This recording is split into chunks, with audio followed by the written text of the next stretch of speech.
loaders, and casters. Welcome to the Georgia Shooting Connection Friday Night live stream. We hope y'all had a good week. It's Labor Day weekend. Y'all can sleep in on Monday. Take the day off on Monday. And if they give you any grief, you tell them that guy said it was okay. Yeah.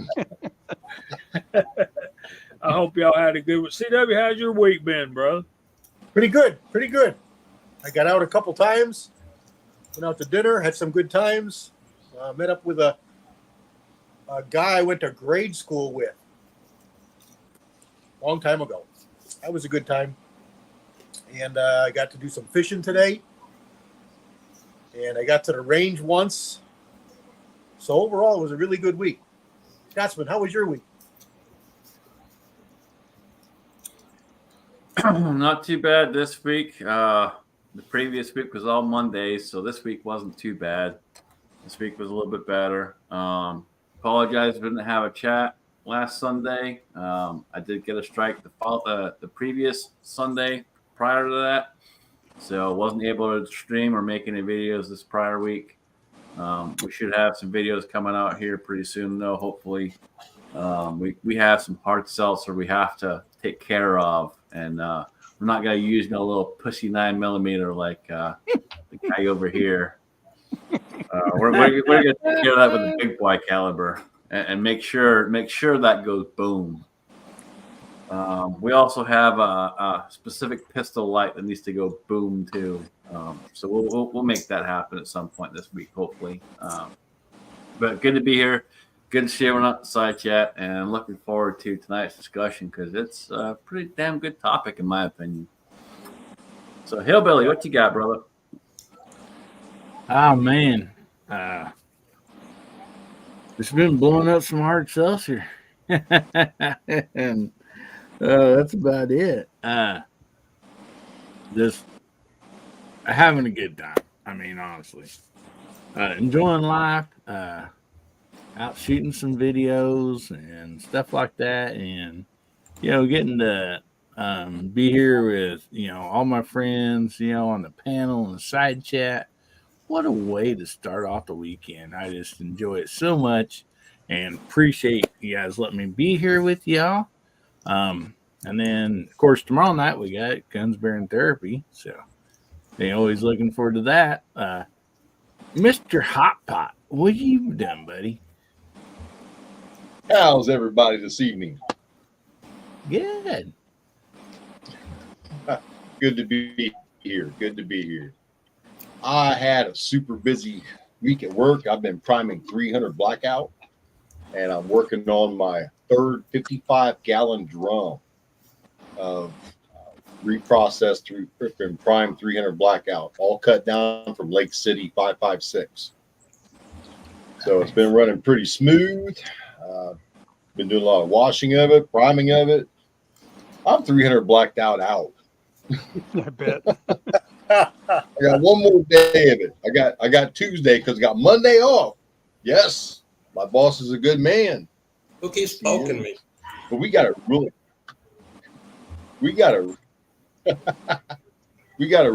good topic tonight, everybody. I hope you enjoy it. We've got some things to show, I believe. What about you, Six? What's up with you? Howdy, everybody. We had a pretty good week. Had a good match Saturday and did a lot of reloading and stuff this week. So got a half a day off today. 3-day weekend, so we're doing good. It's just supposed to be raining a lot here. So how about you, Walter? I had a good week. Most of my weeks are good, though. You guys already know that. I got out to the range a couple times, and I got some casting done, some reloading done. What else did we get done? Didn't get a whole lot of hiking done this week, but got some video put together. I'm working on this big wad cutter project. It's still a couple weeks out before I can kick that off because I got a couple more molds in the mail this week. One brand new one from MP and another old used one from Lee. So anyway, we're still working on that. I think I've got 15 wad cutter molds now to do that series with. About half of them are for 38, but I've got them for 41, 44, and 45 as well. So that's going to be kind of a fun project. So we're working on that. And what else? I don't know. Spent some time talking with CW and Walks Fletcher this week, and this, that, and the other thing. Been a good week. So standard fare here in Casa de Viejo. So Andy, how about you, buddy? What's going on over there in Zinkland? First of all, say hello to everybody out there in the side chat. Same old. Still working, unfortunately, but I don't have a choice. The only good part was Monday night, I had to call an emergency oil company to drain my tank. It sprung a leak. Oh no! I caught it just in time. I mean, it was just starting to fizz. So $5,000 later, I can't catch a break. $5,000 later. Well, it was $880 to come and drain the tank, emergency. If I could wait a day, it would only be $500. Oh, jeez. Okay, and then the tank was $3,800. Close to $5,000. The joys of homeownership, eh? And then got to refill it. No, they filled it back up, but I mean, it was, unexpected money. My insurance company looks like they're going to pay for most of my roofing work. They got to resubmit some things, though. They missed something on the solar panels. They only put in so many solar panels when there's twice as many. So they got to fix that. So I got the money to remove that. It'll be about $4,000 out of my pocket for that, have the roof replaced. But other than that, it was a great week. I did a bunch of reloading. No shooting, but reloading. And that's about it. Well, I want to thank all you guys on the panel and all the guys and the ladies in the side chat.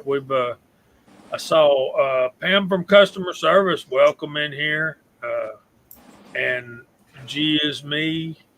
I think did I say that right? So a couple of new folks that I'm not familiar with. So welcome in. We're glad to have you. And we've got another guy sneaking in the back door here. Mr. Mark Thomas, how you doing, brother? Hey, Mark.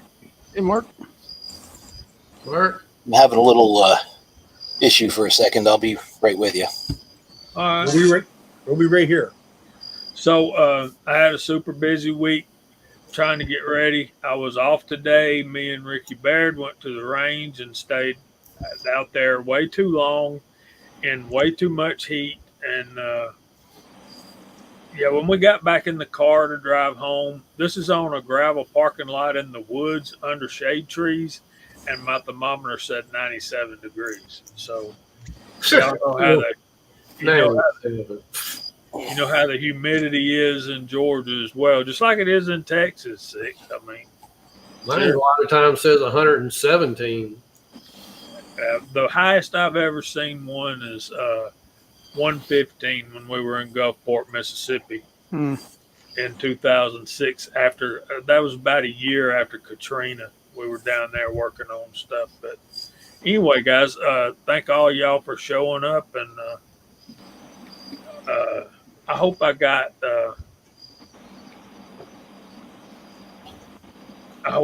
everybody's name right. So anyway, welcome in. Let's get going here.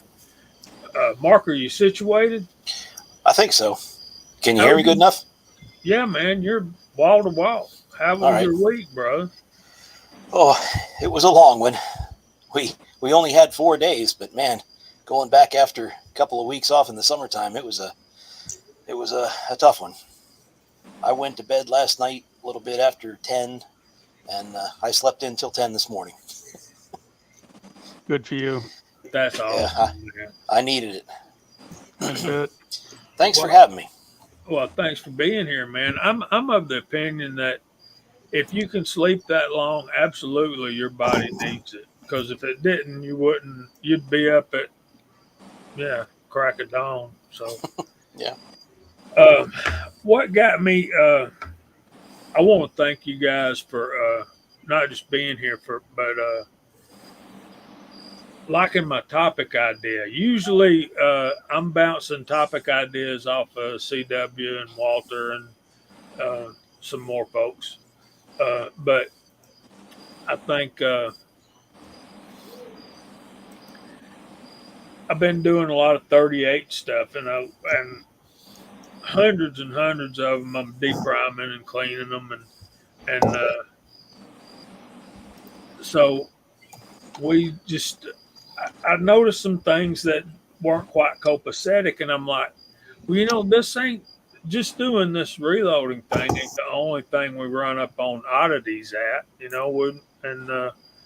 that would make a good topic. But and I know Gene and Chris and some more guys that do the competition shooting. There's no telling, and six. There's no telling what we run up to on and that kind of stuff. But yeah, man, I just wanted to talk about. And let me give you for instance here, and let me blow this up, and I'll show you what got me on this topic. Now I'm doing 38 specials to get ready for cowboy action shooting, as most of y'all know. And these are a couple of them I found in here. Let's start with this one. This is a 38 special, and you can see it's just, it's Peters. So it's an old piece of brass, 38 special. But look at the side. Come on. See those lines in there? There you can see it when I turn it. And I've got some ideas. But yeah, those are kind of embossed into the side of the brass. Can y'all see those? Yep. Yep. You can see The vertical lines you're talking about? You're not talking Yeah. about that cantilever line. Yeah. Yeah. Boy, those are deep. Yeah, they are. Here's another one. Again, this is a 38 special. This is Remington UMC. And what I'm finding is there's a lot of these in there, and I think I figured this out. But y'all can see down in there. You see that yellow? See how it's chipped out where somebody's been trying to get it out? If you look down inside there, there's like I'm gonna give away what I think it is, but it looks like a little shotgun wad and cushion. I think this was from I think somebody pulled a rat shot, a 38 special rat shot. Is what I think that is, and I'll get y'all's opinion in a minute. Arch, do you want to do that now? I got a couple of more. You want me to go ahead and show you the rest of them? Heck yeah, go for it. Okay. Okay. Let's take these two together. All right. What we got here? 38, 357. You would think that, wouldn't you? I mean, I would, just looking at them. Let's look at this longer one right here. See if we can get focused on them. Well, a big old flash hole. You see the head stamp. It's Smith & Wesson. Mm-hmm. There you go. 38 special plus P.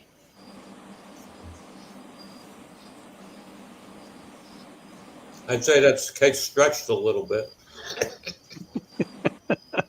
I got another one of those that might show up better. Here we go. 38 special plus P. Mm-hmm. And the funny thing is, I happen to have and this is Smith & Wesson. And this one right here is a Federal. Of course, it's nickel plated, but that one says 357 Magnum. all day long.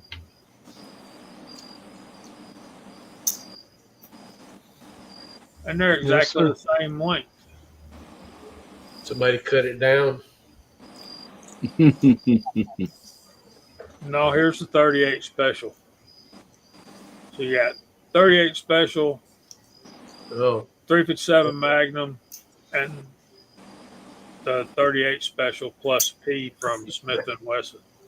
So, according to Smith and Wesson, 38 special plus P is exactly the same length as a 38 357 Magnum case. But that being said, let's look at this one right here. This is a Remington Peters RP, and you can see that. I hope you can see. It says 38 special plus P, right? Yeah. And that's the brass. Of course, it's loaded with a semi-jacketed hollow point, which is ultra cool in itself. But those two pieces of brass are exactly the same length.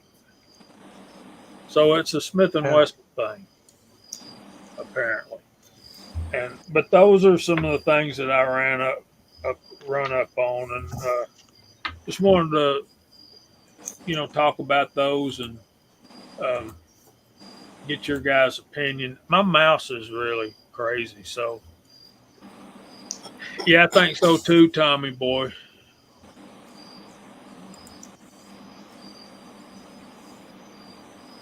And we got Stephen M. Mann out there. He said, so which measures correctly?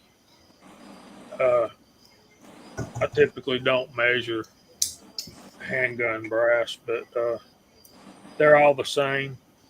So what do you guys think? If I was going to, yeah, that's my thinking, Josie. What about the case thickness? Yeah, MCK Hornady brass is typically a little shorter. So what are your thoughts?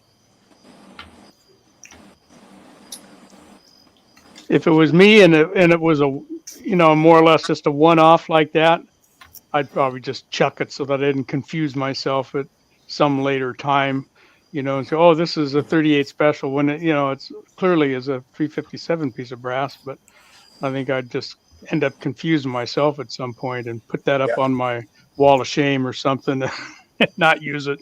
As common as it is, I just toss it. And especially this one, the one that's got the. No, I tell you what I'm going to do with this one before I toss it is I'm going to put it in one of my revolvers and take it outside with nothing in it because it's still got the primer in it. Oh, yeah, give it a little blast. Yeah, just blow it out of there. And this is a fantastic example of why we sort through our brass and inspect it and have all these different procedures that we have to do. I deprimed, I don't know how much, 38 yesterday. Doing it in the APP press. And the way I've got it set up, anything higher than it it'll hang up in there. And if you have one that's short, then it drops 2 and that'll hang up. So yeah, that's how I sorted a lot of mine yesterday. Yeah, that's actually kind of a good feature of that tube system they've got. Yeah. As you say, if it's really short, it'll try to double feed. And if Uh-huh. it's too long, it hangs it up, and then you're in there with a screwdriver or something trying to poke that long one back up in there and get it out of there. No, it's just enough to where I can pull it out from the bottom, but Okay. it brings it up. But when people are gathering your brass and they just throw it on the bench there, they don't know whose they're grabbing because sometimes they miss somebody's. I end up with 45s and everything in my stuff.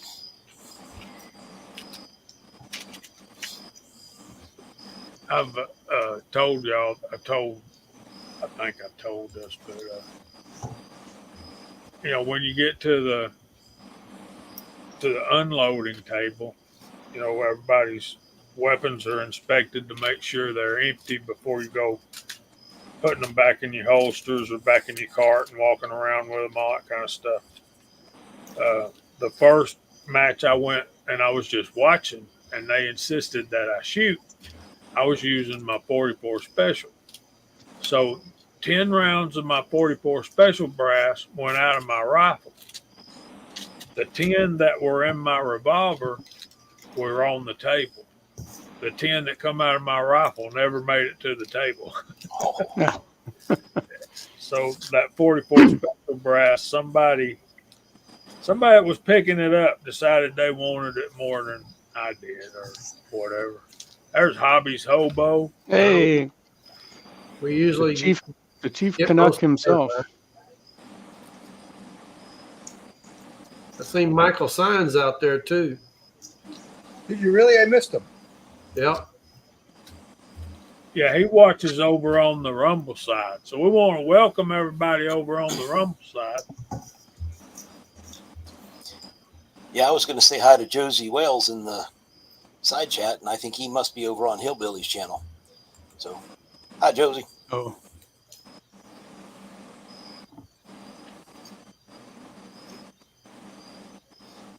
He had some pretty good shorts on a couple days ago. Yeah. That park he went to. That was some pretty pictures. He's a good dude.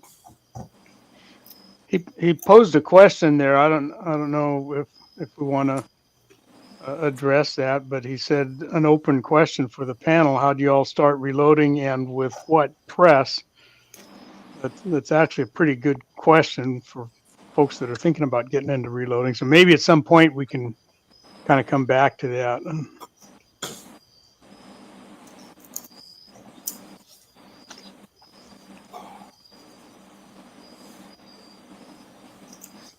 Was that? I didn't see it. I still don't see it. Where? How long ago was it?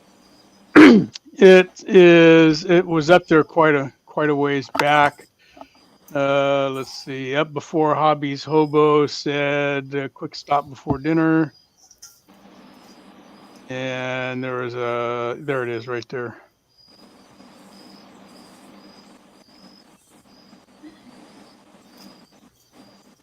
Well, there's not much sense in waiting. We might as well just address it now.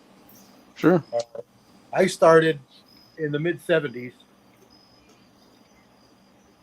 Not sure exactly when. I believe it was probably 75 or early 76 with my grandfather on a old Lyman American turret press, loading 22 Hornets at the kitchen table when Grandma was working.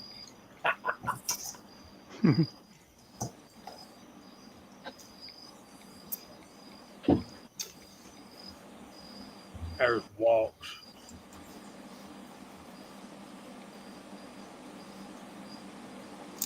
You know, I knew for a long, long time that eventually that I would be reloading. And back in 2012, I started hunting with a buddy of mine at work and another buddy of mine from church.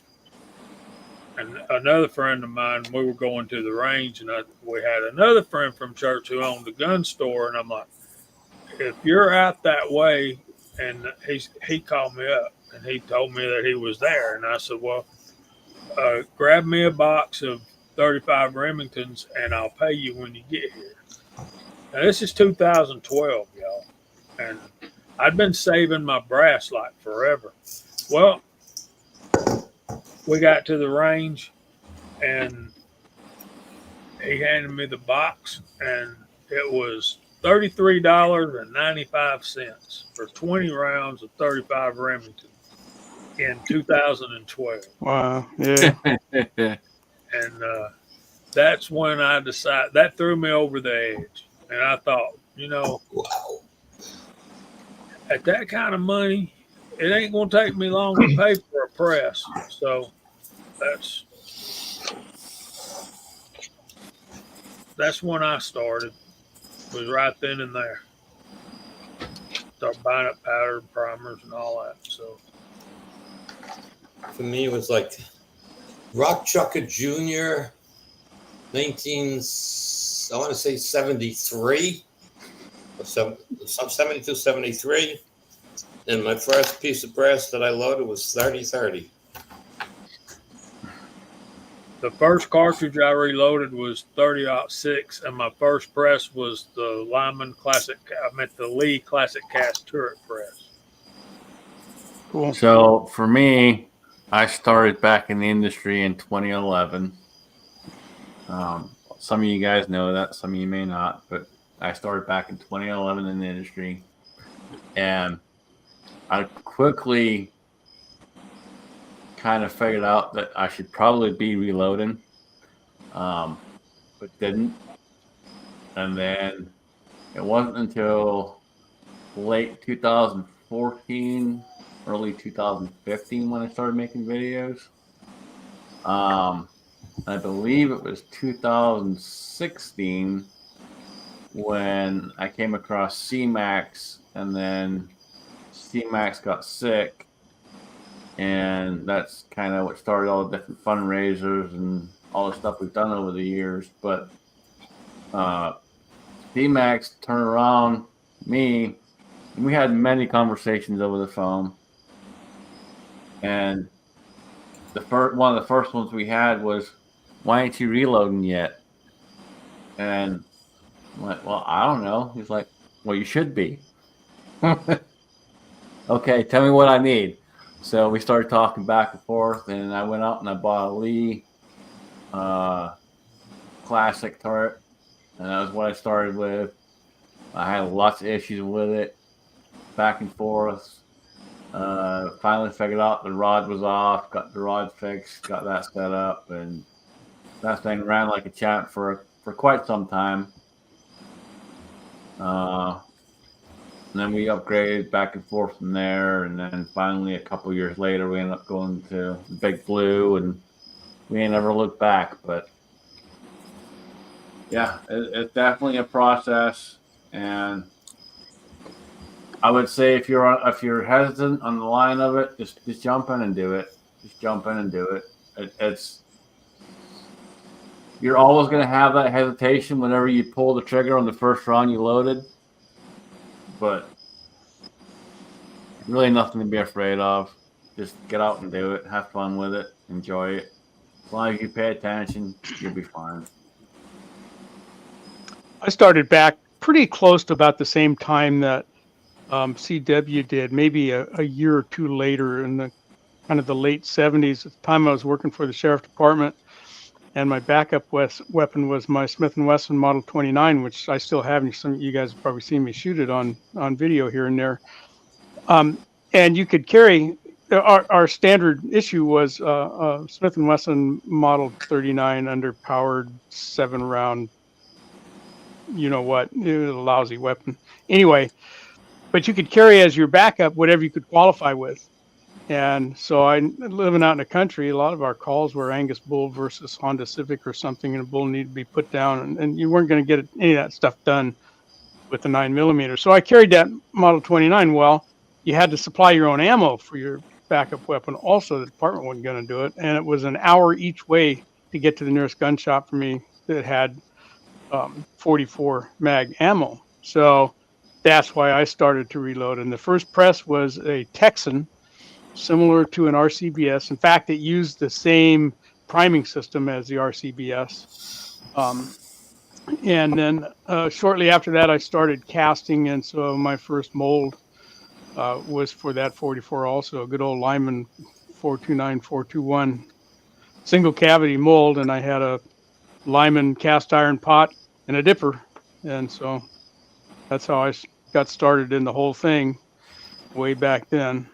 Went downhill ever since. I started in the probably mid 80s. Same kind of scenario, 303 British, only like 2 manufacturers of ammo for it. Neither one of them shot good in my gun, so decided to start reloading for it, and been doing it ever since. So I did it on a RCBS Special 2. They'll still have the press. Still use it. I guess I'm the newbie of the bunch. I've only been reloading about 10 years.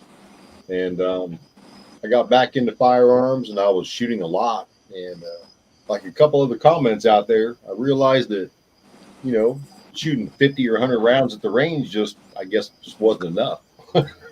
Wished I had more ammo. So I bought a Lee Loadmaster for my first press. I just put both feet in the water and just said, let's go, and started pumping it out. And now I've got single stages, turrets, progressives. And at this point, I load a buttload of ammo because I'm loading for 2, like you, Six. I load for Miss Hotshot too. And I've got 1,000 rounds right now on the table I'm doing for her. I started priming cases a while ago while we was watching TV before the show. I don't know how many. I think I did over 200. Got primed. So you're watching TV. That's funny because right before the show, I was down in the reloading room pulling the handle, spitting them out. Yeah, I would be too, but I got guns to clean now. So found a good load for 350 Legend though. We'll probably do a video on that. Well, I'll tell you what. I found some of that Shooter's World Clean Shot. We got a bunch of that in, and one guy took all but 15 pounds of it, and I grabbed the other 15 pounds. And we shot a match on Saturday, a steel challenge, then did a USPSA on Sunday. I only oiled my gun because I wanted to see how this clean shot looked. I took the guns apart and wiped them off with a microfiber towel and put them back together. That's it. They were, clean shot, literally. Nice. Sorry, Gene. I've got you beat on the newbie thing. I'm only been about 4 years in now. I started back in, after 2020 when that whole ammo crunch hit, and I couldn't find anything that I wanted, especially my 32s. So 32 Smith & Wesson long and 32 auto. Those were my my first 2 on a Lee hand press.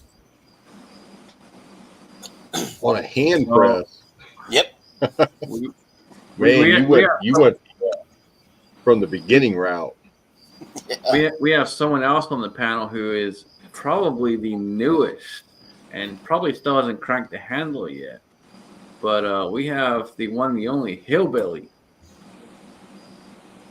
He is probably the newest one that comes into the reloading world. But have you cranked the handle yet, sir? Not yet. There's still a few things that I need to purchase to get started. I already have brass. Thanks to you, I got the reloader, dies. But there's still a few things that I need to purchase to get started. So that's definitely like in the real near future. So kind of sounds like most folks started out of a perceived need. Either the ammo that you needed wasn't available, or the ammo that you could get wasn't satisfactory, and you felt the need to make your own ammo. And I think we all pretty much start at that point, and then later it may or may not become a hobby. That's more of what it is for me now. I don't really need to reload that 44 mag anymore. I do, but I don't have to. It's just fun for me now. So like for me, it wasn't out of necessarily need. It was a couple of different things. So number one, obviously C-Max talked to me and was like, "Why are you doing this?" And we went back and forth. And he's like, "Dude, you need to do this." Okay, so we figured that part out.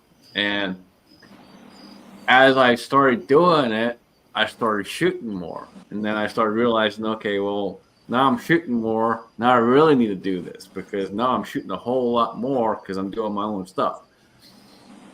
And that's when we progressed to progressive press and so on and so forth.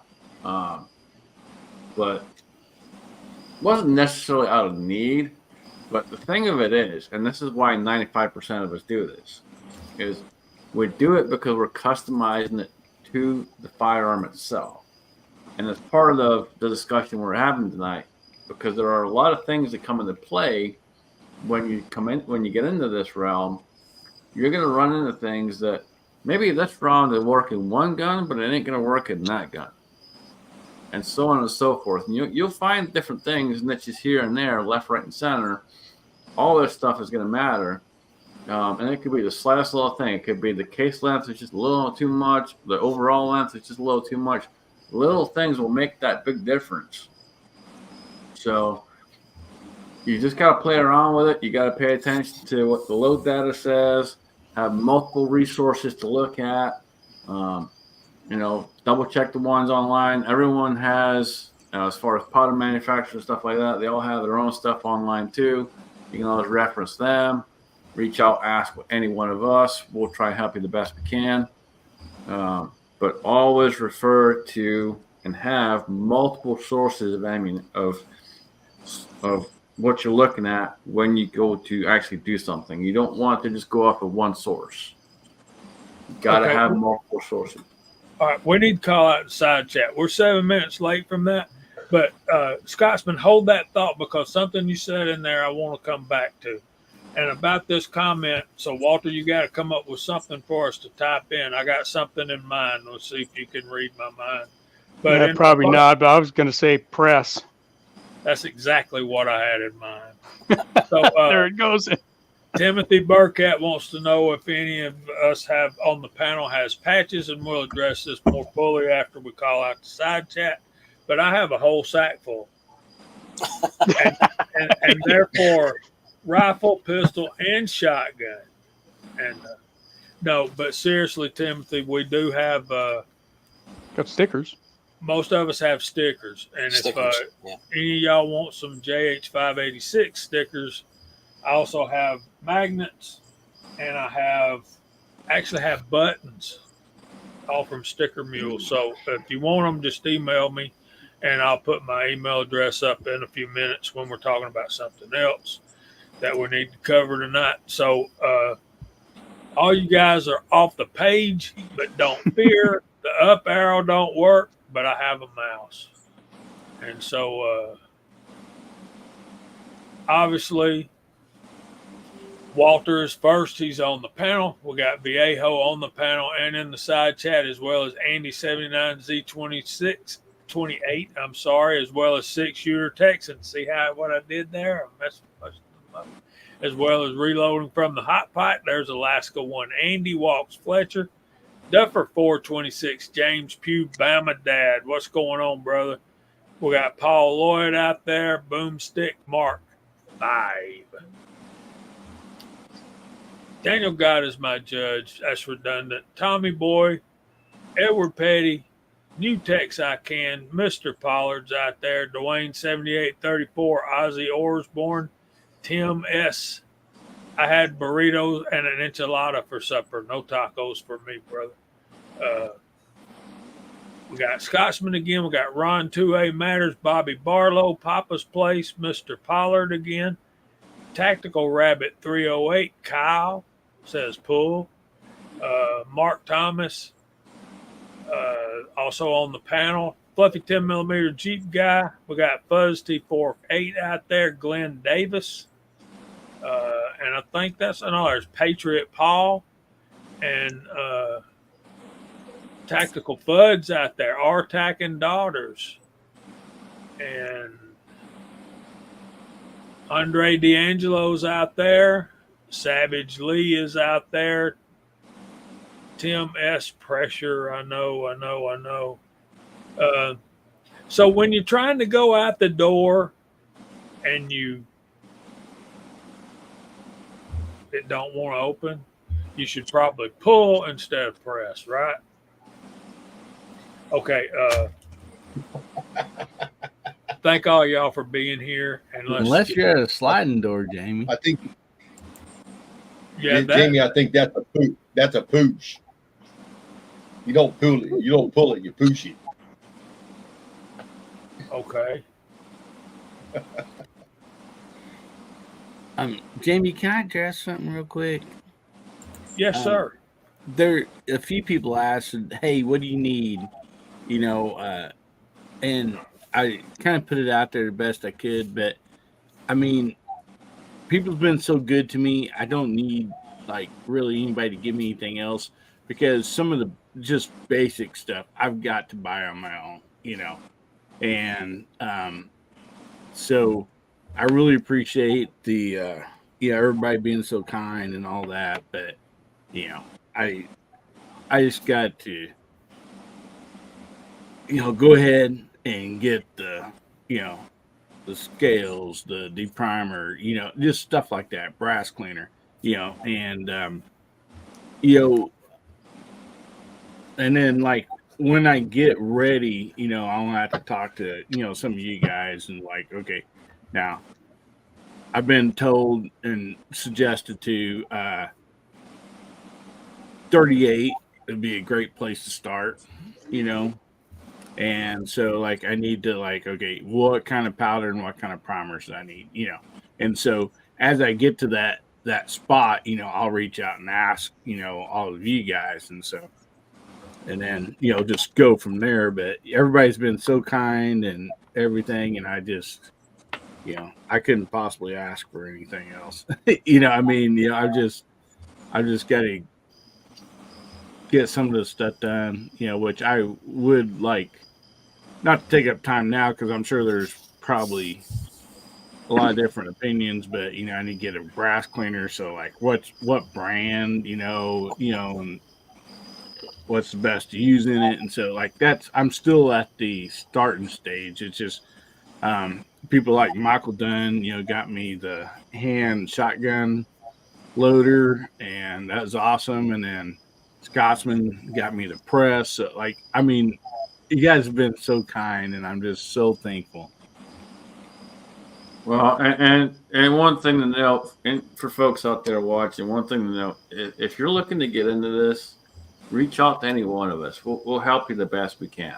I know Hillbilly wanted to get into this, and I just happen to have an abundance of presses kind of sitting around, and was looking to slim down a little bit, and as a perfect opportunity to help someone out that was looking to get into it. And so I boxed it up, and it was 42.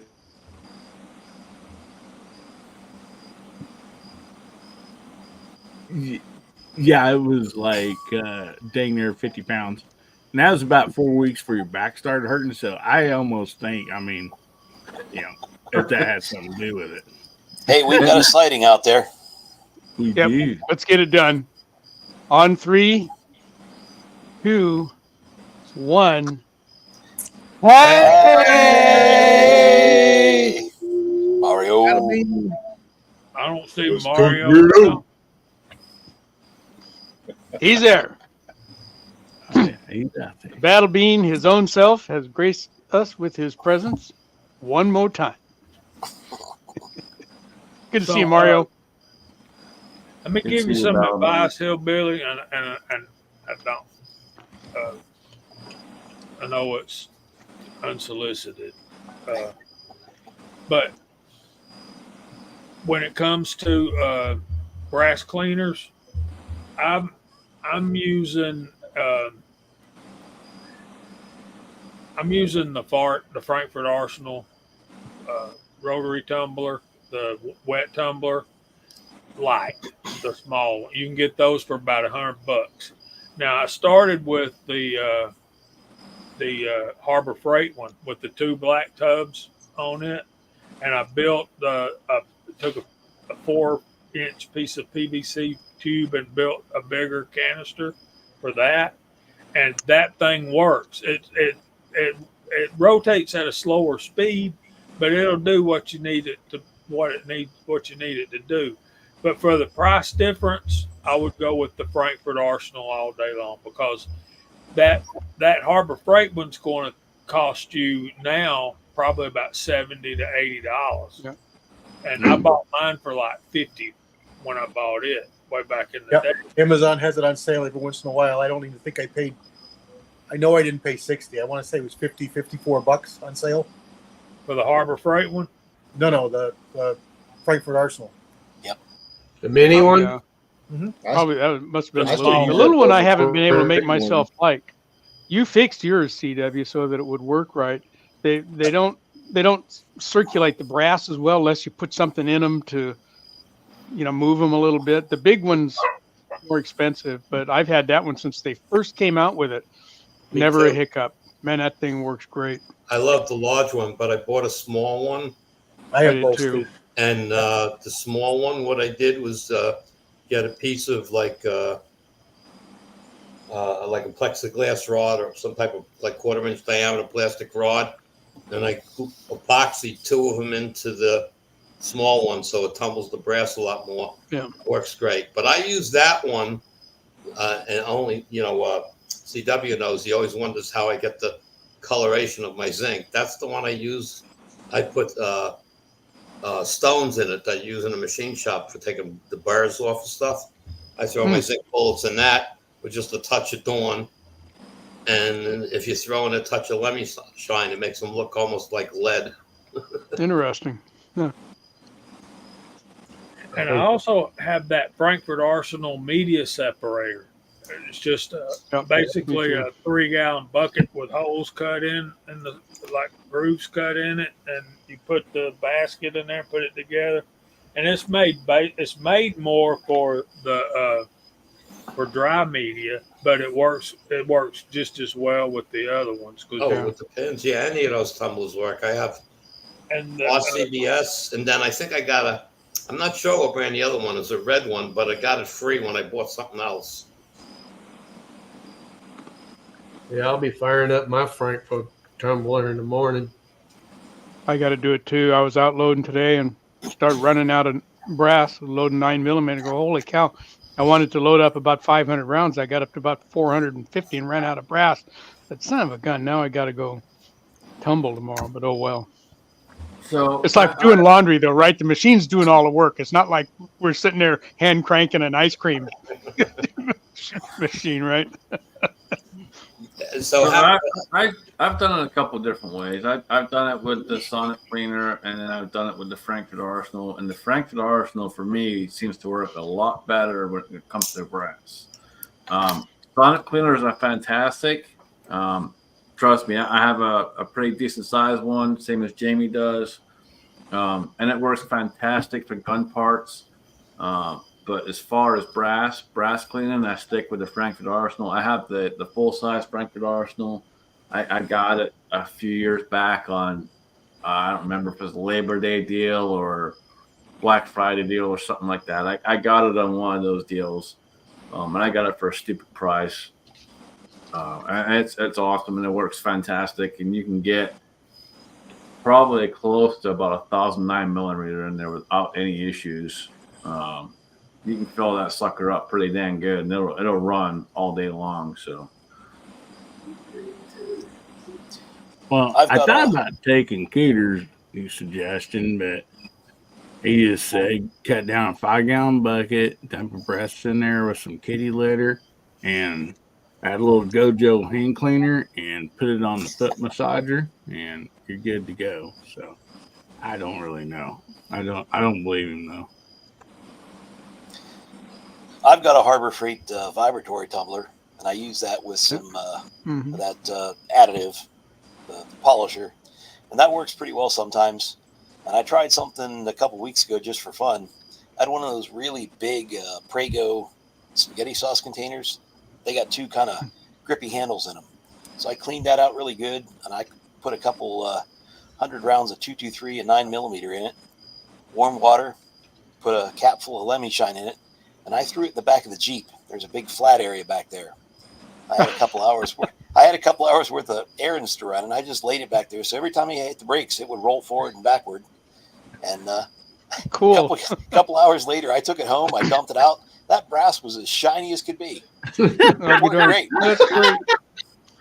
So you don't have to spend a whole lot of money. You can experiment and play around a little bit. Yeah. And there's some things that'll. Go ahead. If you have planters, fasciitis, you can take a jar and fill it up with brass and media and just sit there and roll it with your foot, and While it'll you're watching really TV. help your foot feel better, and it'll clean your brass as well. You And not ain't only got- that, but I proved that you can use hard seltzer to clean your brass with the Harbor Definitely did. with the You- Frankfurt you- Arsenal. You ain't got to spend a whole lot of money, folks. You can do this pretty cheap as Yep. far as cleaning goes. Well, Daniel says a concrete mixer will work. Yeah, if you got a lot to do. Yeah, they have those plastic ones at Harbor Freight for like $129. That's what old Mitchell uses, a concrete mixer. Yeah. I Yeah, and use they a get concrete clean mixer brass at work. out of that thing in about 30 minutes, too. Mhm. Does Well, anybody you ever try to got to rock- think about how much he shoots too. I mean, damn. Right. Has anybody ever tried a rock tumbler? Oh yeah. What I'm Oh, yeah. talking about, the Yeah. Harbor Freight rock tumbler. Oh, that's Yep. okay. That's what it is. Okay. Yeah. Mhm. Yeah, they'll work just the same as a regular cleaner will. Yeah, they have a rotary rock tumbler and they have a vibratory tumbler at Harbor Freight. Mhm. Both work pretty good. Either works better. We prefer wet tumbling because of the breathing in all of the lead and the burnt powder and the carbon and all that stuff. When you're like, if you use a vibratory tumbler and with dry media, when you dump it out, doesn't separate your brass, you're putting all those particulates in the air and it's breathing in, and it's not good for you. Mario's question: how often do you anneal your brass? We anneal our brass every time it needs it. Every time I shoot it, At you 6.5 asked- Creedmoor every single time. He's asking, what do you use to anneal it? I use a drill and a socket and a torch. ugly annealer. I got a homemade one. There's the amp annealer too. That's more pricey. Yeah, a bit pricey. I mean, So it's an automatic I'm deal. But I'm of the Jimmy philosophy on this one. When it gets too hot and your fingers feel it, you drop it. It's good to go. If you don't get it hot enough, you don't anneal it. Somebody had a good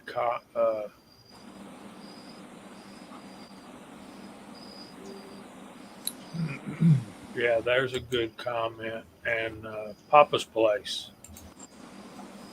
He won a Lyman Cyclone wet tumbler. Came with the Lyman media separator. That's awesome stuff. oh, right cool. Yeah, I haven't. Papa, could you do a video with that one sometime? I have yet to see anybody that I know use that particular tumbler. It has always looked like a good one, but I always wondered how it worked. So I'm glad to hear you say that. Maybe do a video on it one of these days. Yeah, that'd be cool. I don't recall seeing one of those either from anybody. So yeah, that'd be cool to see. Yeah.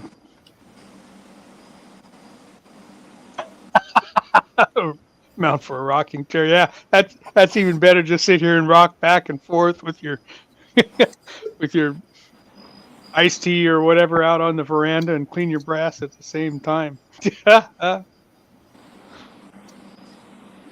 Yeah, great stuff, guys.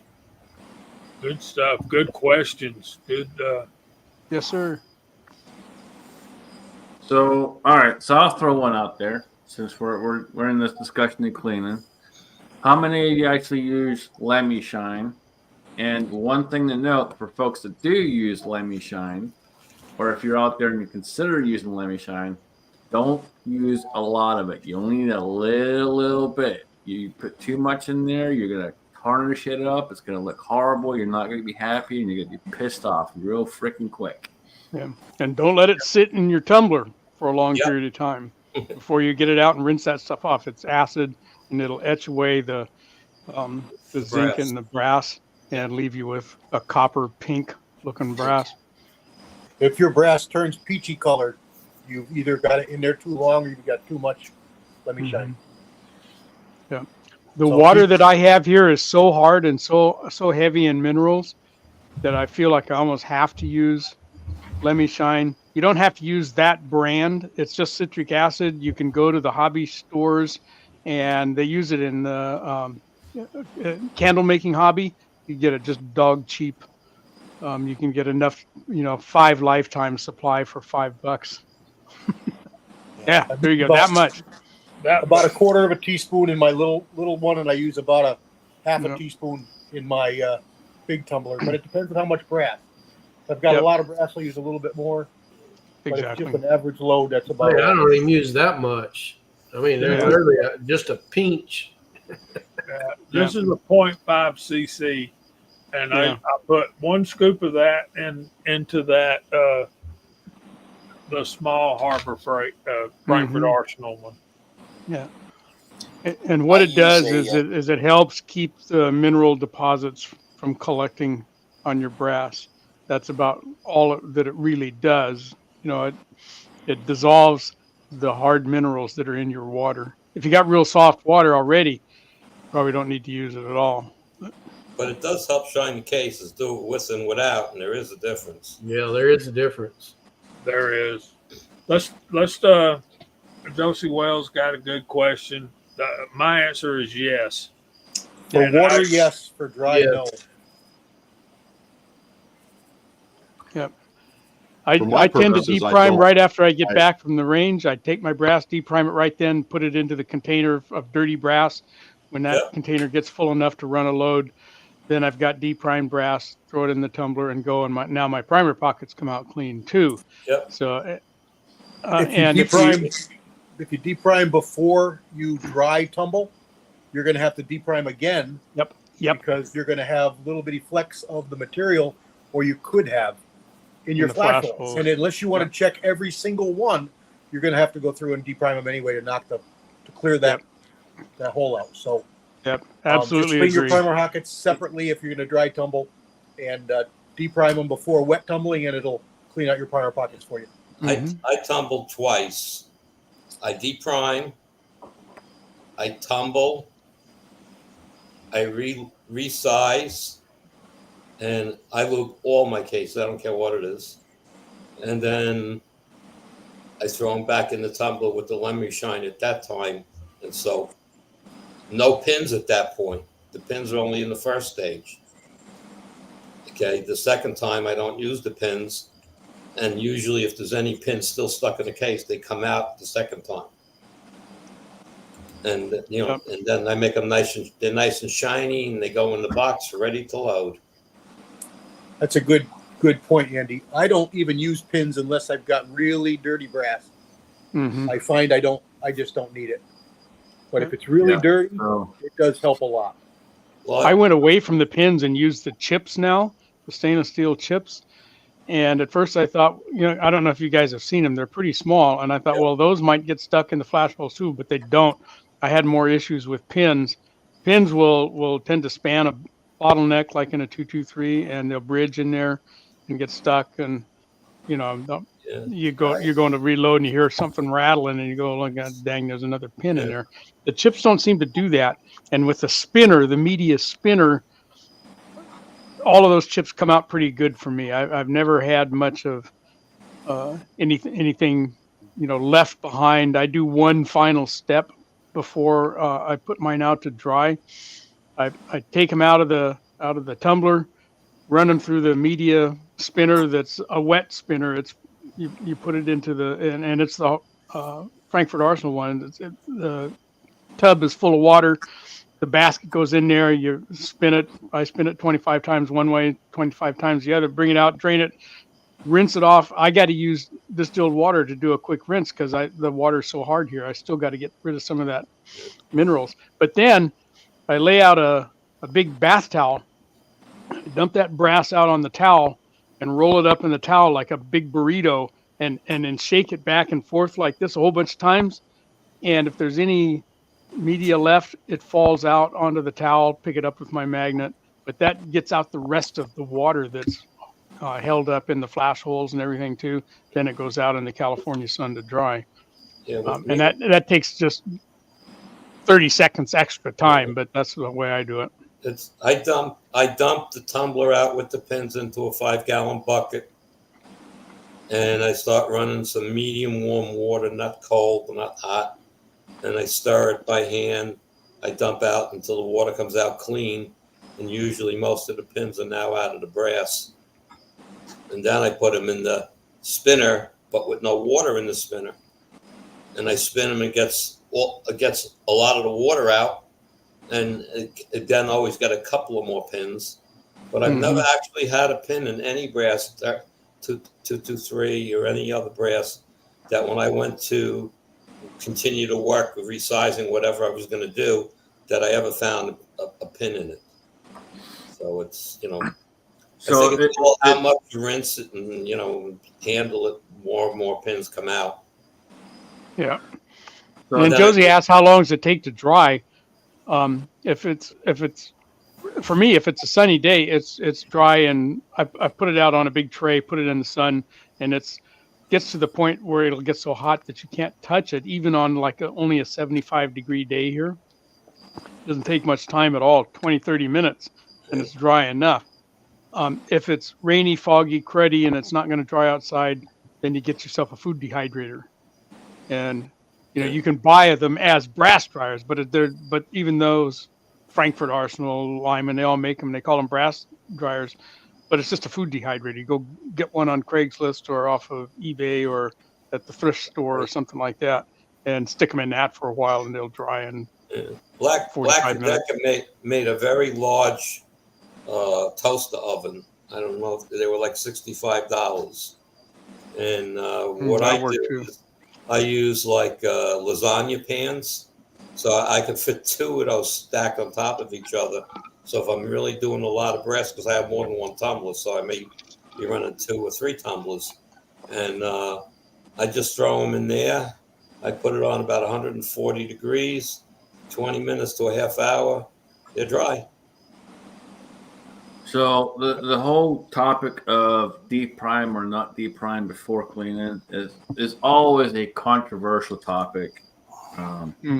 But when I first got into this, C-Max talked to me for again quite some time back and forth. We went back and forth for a good few weeks of what to do, this, that, the other, and one of the big ones was deep prime before you clean.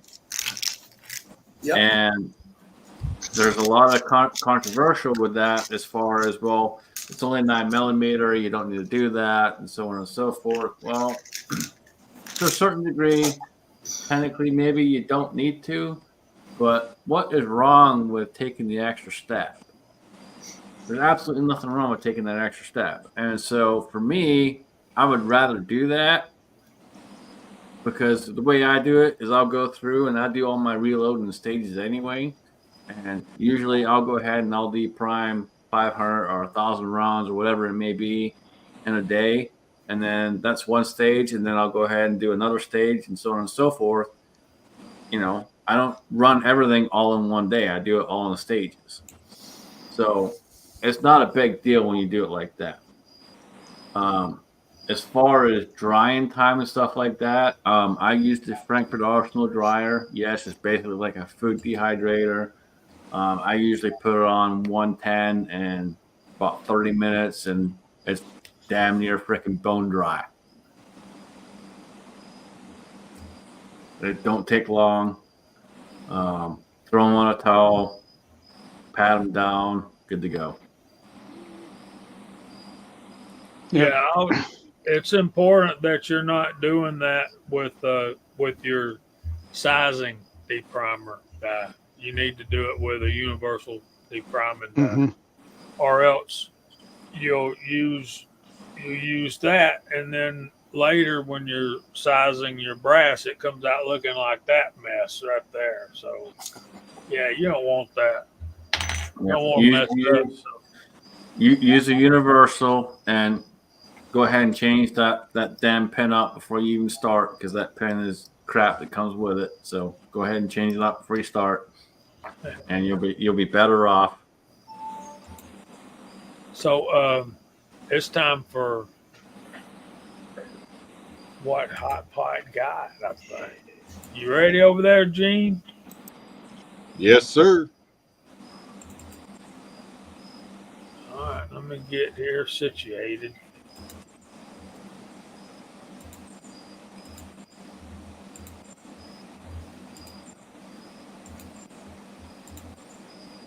There you go.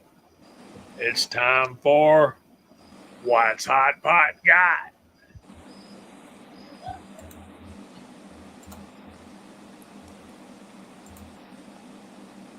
Hot Pot got something today that he reloads for, and it's called 9mm Major. Now, this 9mm Major, it's a type of 9mm ammunition that is loaded hotter than your typical 9mm rounds and is used for competitive shooting. I don't like that green screen. Thought I'd try it. It has a power factor of 165 and can exceed 1,550 feet per second.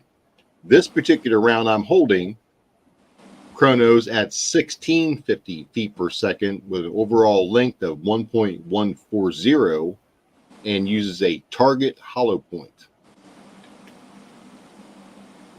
It is heavy copper plated extreme. And I run just over 7 grains of Ramshot Silhouette powder in these. So this type of ammunition, it's not readily available through manufacturers. There are a couple specialty manufacturers that do make this for USPSA shooting for major ammunition, but you just can't walk in and buy this off the shelf. It's mainly a hand-loaded round. It is very dangerous to use in your average firearm. Your average firearm will not like this very much. And you will not like your firearm when you pull the trigger very much. You will tend to let go of it very quickly. I do have a 9 Major firearm that does shoot this without a problem. It's a Tanfolio Custom Gold Eric Open Major competition gun. The benefits of this, it allows for maximum magazine capacity through shooting 9mm, and it also scores higher than your standard minor loads do. I got something else too. I got a couple boo-boos here. Yeah, I like that green screen. This is a piece of 308 Winchester that I found at the shop that supposedly was shot maybe through a 30-06. Straightened it.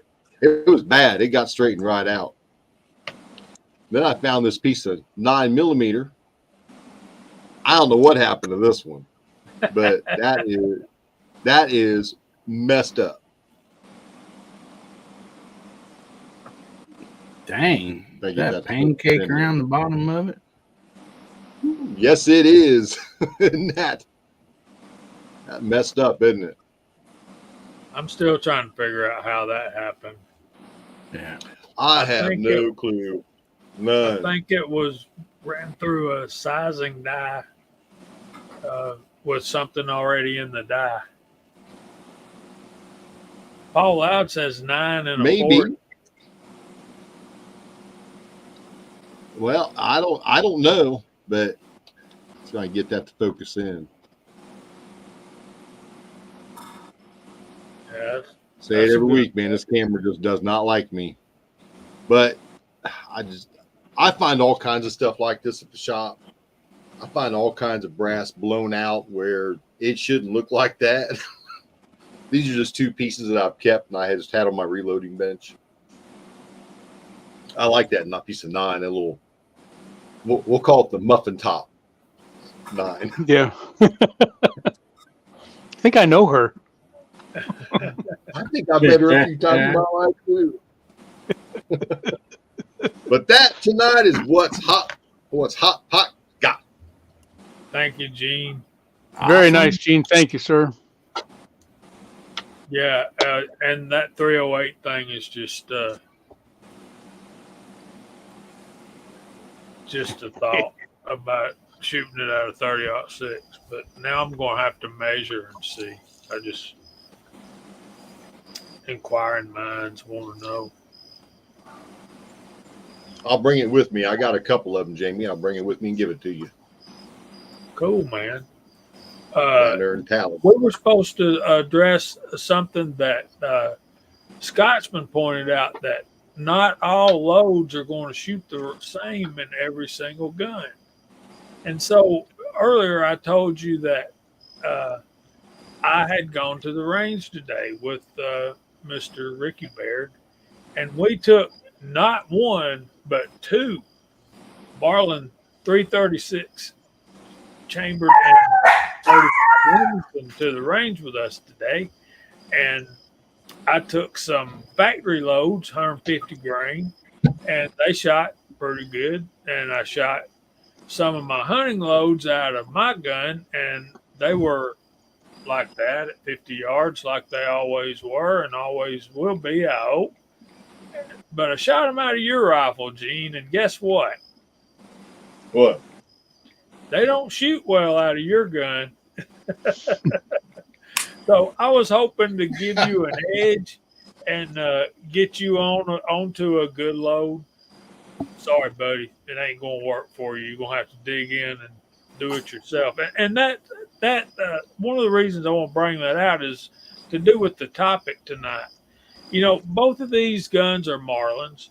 Both of them are Model 336s. Gene's was made in 1972. Mine was made in 1980.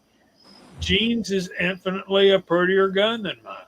Mine has that Marglen finish on it, and I don't like it near as well as I like Gene's from 72, which is walnut.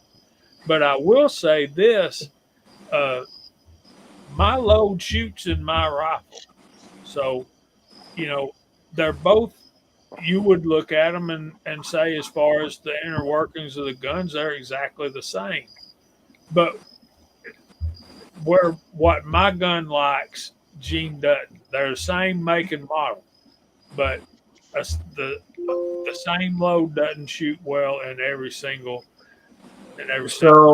So a prime example of this is I have a CZ Shadow 2. I've had it for I don't know how many years now. I've had it for quite some time. And then Daniel picked up a CZ Shadow 2 quite a few years back as well. And Daniel developed a load for his that is a super light load. It will not function in mine. Mine will not cycle. Works perfectly fine in his, will run all day long, but mine, it will not cycle. It'll get 1 or 2 rounds off and stop. It will not keep on going. It just will not function right. Mine likes a heavier load. Still the 124 grain bullet, because CZ, for whatever reason, CZ loves 124 grain bullets. But you got to have just the right powder level for that particular one. But mine is just slightly different than his. He can go lower on his. I have to be higher on mine. Yep, I run into that same problem, Scotsman, between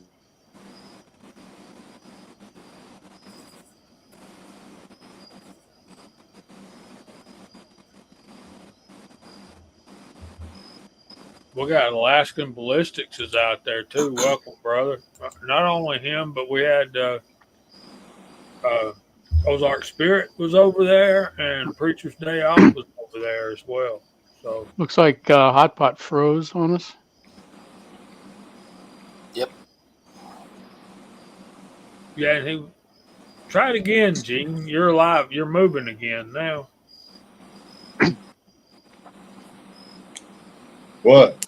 Oh, I was agreeing with Scotsman that, you know, different, you can take two of the same firearms and it's going to be different loads. Like, you know, I expect to have to develop a load for the 35 Remington now, you know, to get it to shoot well and accurate. I'm going to start with the 200 grain Lee cast, and I'll try some, you know, if that doesn't, if I can't find something there, I'll move on. Tommy And Boy made a good. I'll try a good different point. weight bullet. Is yours is a new one, Jamie? Sorry? Yours is a new 35 rem or an older 35 rem? Mine Yeah. was made in 1980. Oh, so they both have micro groove. Right.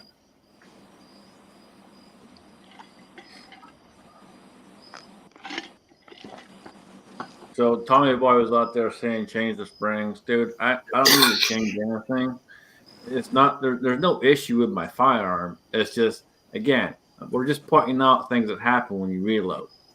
It works for him, it doesn't work for me. So I have certain loads that work absolutely fine in mine, and they're frickin' tack drivers, and that's what I'm gonna stick with. His load works for him. His is a tack driver. It's just way too light for my gun for whatever reason. I don't know why, but that's just how it goes. That's why one of the biggest reasons we do actually go and reload, because we're reloading for our firearm, for our particular firearm, and making it to us. We're customizing stuff. We're not reloading to save money. You know, that's one of the big things that people, when they first start trying to get into this, is, well, I'm reloading to save money. To a certain degree, yes, you may, but at the end of the day, you're probably not, because you're going to end up making more ammo than you probably originally thought you were going to, and shoot more ammo and then reload more ammo. So you're really not saving anything. What you are doing is you're customizing to your firearms, and you're making it specific and dialing it in. And that is the biggest thing. We're able to dial it in and make it work exactly how we want for our guns. It's my Rossi and my Dan Wesson. I have 3 different loads that work great in both. 3 different, not loads, but 3 different bullets, I should say. Use the same load in both guns, but those are in both, all of them, that's the accuracy load for the load for it. So, but then I take that same 38 load and put it in my 2-inch, and it hates it. As a machinist, you running them apart, you got a new tool in there. The first 5 parts may be identical, but after that, yep, they keep either shrinking or growing, whichever way you're cutting with that tool. And it may be just a 1/10 of a thousandth every time, but that 1/10 makes a big difference in the firearms. Absolutely. Yep. So another thing, so I run hydraulic presses at work, and we hit different parts and so on and so forth. You go and measure a part at the start of the night, and then you go measure a part in the middle of the night, and you go measure a part here, there, wherever. You're always going to have X amount of thousandths of difference, because it's going to depend on the steel itself. It's going to depend on how hot the steel is when it got ran, when it went through the actual offsetter, and so on and so forth. There's so many variations in all of it, in the entire process, and it's the same thing with reloading. There's so many variations, and the only thing that we can do is our best to do our own quality control, and that's where it comes to us, is we have to do our own best quality control and sit there and try and make sure we are doing everything the best we can for ourselves to make sure it's as close to exact on every one that we do. Yeah, I mean, you're talking about temperature differences. One of the shops I used to work at, we repaired turbine rotors, and bearing journals were 0.2 of a thousandth tolerance. And then you take it from our shop, which was an open shop, unair conditioned, over to the customer, which keeps their shop at 68 degrees so they can keep all their inspection equipment at the proper temperature. We always ended up undersized. Oh, yeah. Yeah. And I mean, it just kind of brings back common sense. You know, if you ever had any manual transmission vehicles and you got to change the ring gear, what do? You heat that up, it expands and it slides right off of there. And yeah, the temperature makes a big difference too. Hey guys, I'm going to bail.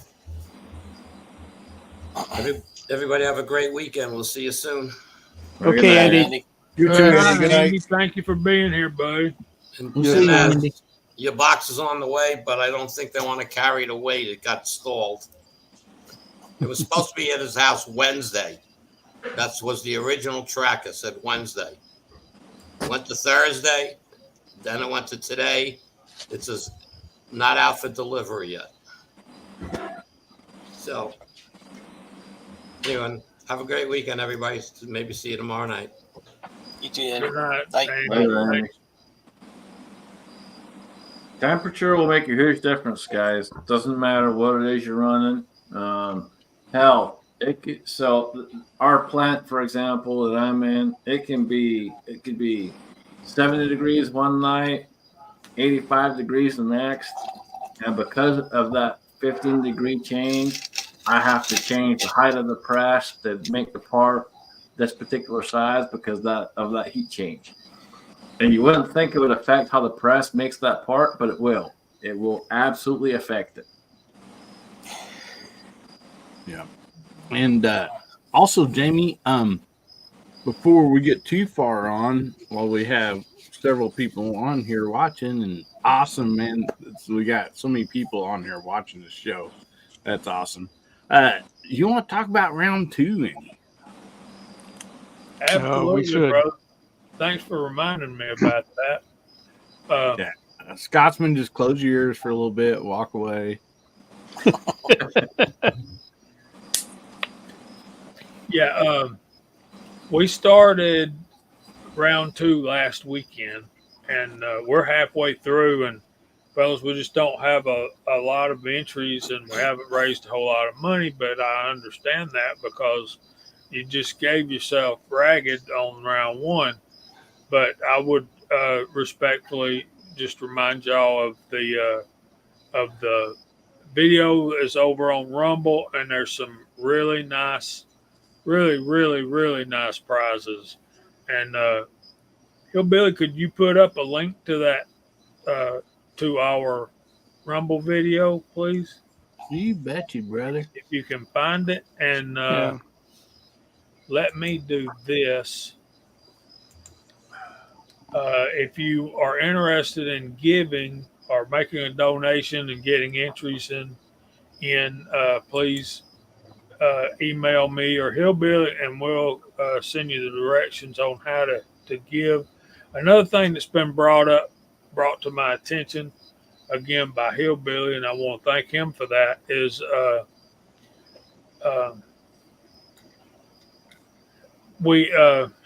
we said we don't really want to use PayPal, and that's because they're anti-2A stance and just on principle.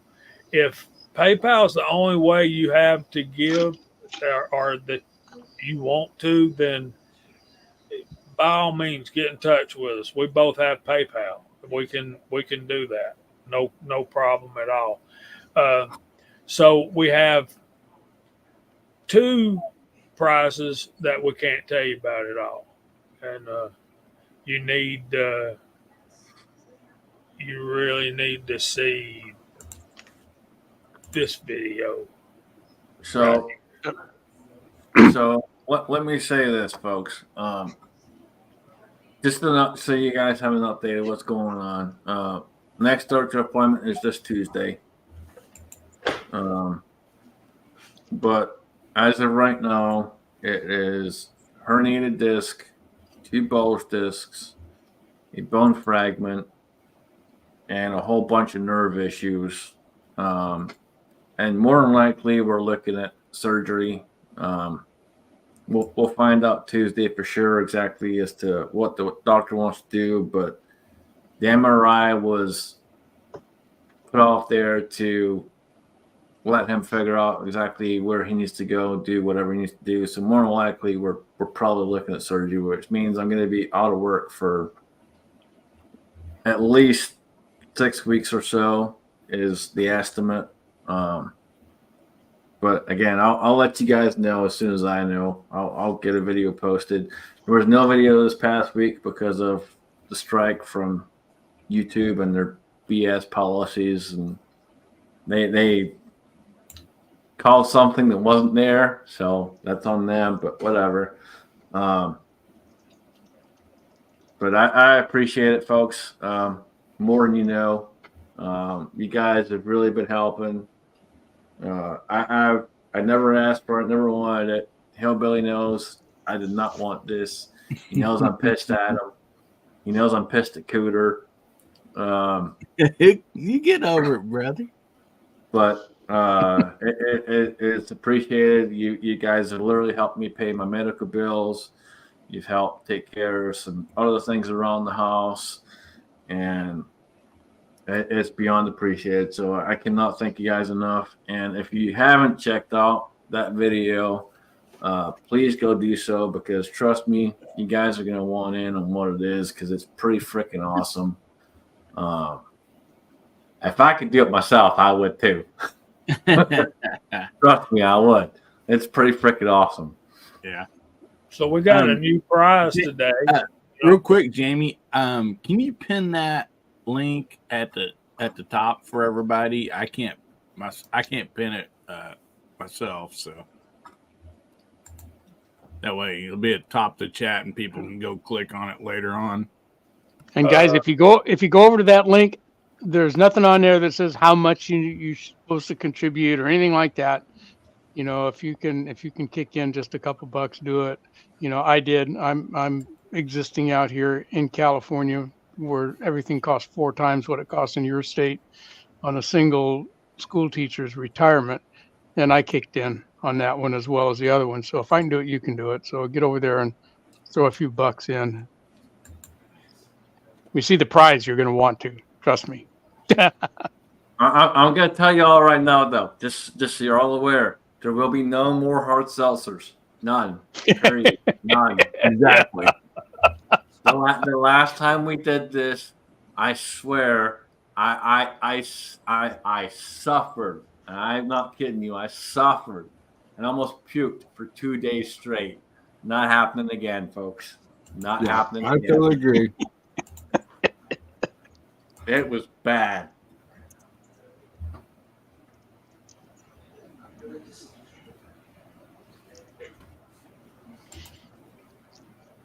Yeah, I think a guy ought to have to file an environmental impact report before he's allowed to take that stuff home from the grocery store. I see. Here's the thing. I don't think anyone should be allowed to take that home from the store. Period.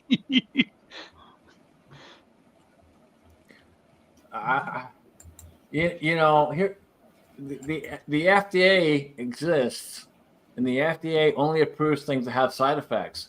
They approve this. Why? Because it has side effects, and the side effects are not good. People, don't do it. Even the front effects aren't good. Not to mention the side effects. The back effects are just as bad. Okay, guys, let me do this. Josie Wells made this gift donation right here. So this is one of the prizes, or it'll be several prizes, and we can see we've got 2 sets of 1911 grips. I believe those are inserts for their bone, I think. And Josie's out there; he'll help us.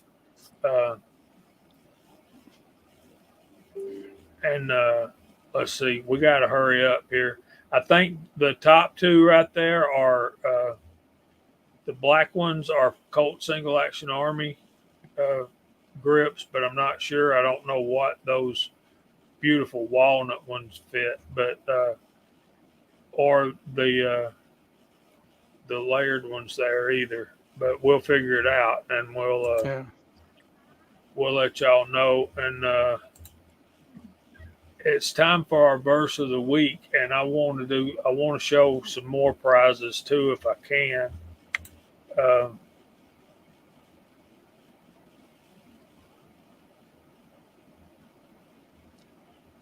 Let's do this.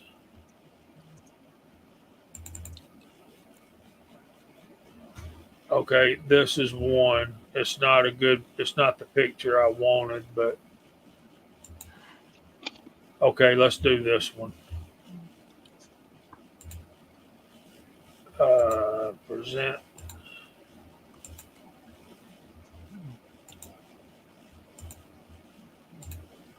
What we have here is a Frankfurt Arsenal Impress. coaxial press. This is that is right there is a inline fabrication quick mount, and the blocks that hold the dies up here in a case. That is courtesy of GGW Outdoors, and I can't click the button without stopping. So there's pictures in here. We can't show. You'll have to. All right, here's the next one. Let me do this, and we'll get to the verse of the week in just a second.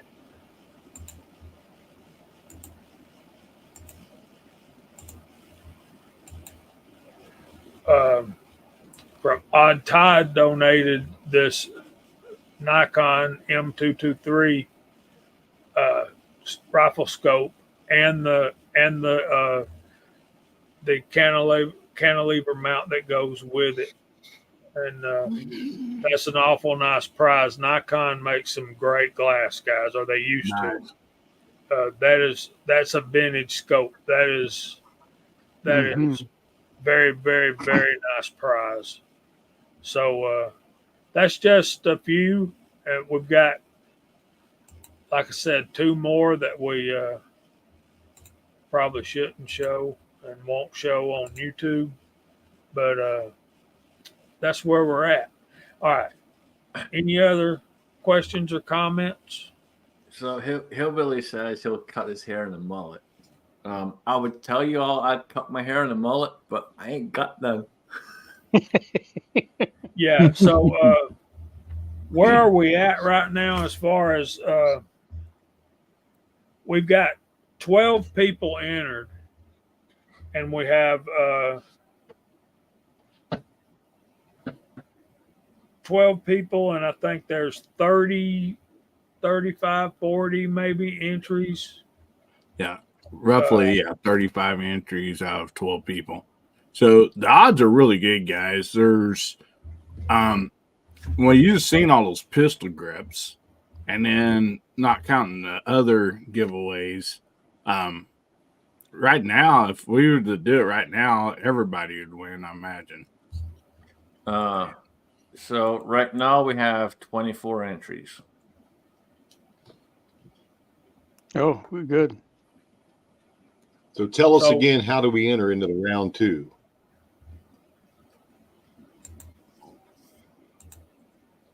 Email me or American Hillbilly. You can time is running really short to mail a check, but we'll hook you up with either one of our PayPal or Cash App or Zelle, preferably Zelle. Venmo. I don't have Venmo. Hillbilly does, but whatever app you use, we'll make it work. And I think we're sitting at what, like $800 or $900 right now. Yeah, somewhere in that neighborhood. And if we get to, didn't you say 1,500? Yeah, we pretty much need to double what we have right now. And guys, I mean, you know, I got some nice hair, or decent hair. Yeah, this will be a mullet, and I'll have it. Hopefully, we can reach that, and I can have it cut for the show next Friday. Because, guys, you don't have very many days. We're talking next Friday is when we're doing this, and we're going to be cutting it off at what time, Jamie? Midnight Thursday. Midnight Thursday. So you don't have much time to get entered. Is the drawing going to happen here, or is it going to happen on the Rumble channel? No, right here on George Shooting Connection. Good. So we'll all be here anywho. Great. Yeah, and we'll just have to number the prizes or something. I don't know. Maybe we should have a separate show just on the Rumble side to do the giveaway. So just so you folks know, I'm working with Jamie. I'm keeping track of everything. And I'll work out with him as far as what he wants to do, numbered brass or whatever. If he wants to do brass, we can do brass. I've got plenty of it, and I can number it and just draw it out of a box or whatever. We can do that, or however he wants to do it. We can figure it out. Yeah, Michael Son's got a good idea.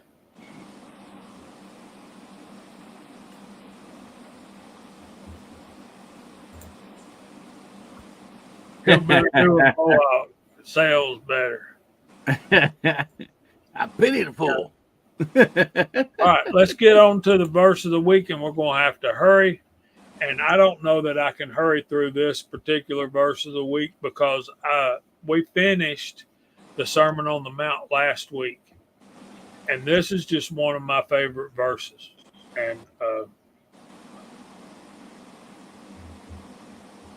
And we need to do a little foreshadowing here. Okay, the book of Job. We all know the book of Job. We all know that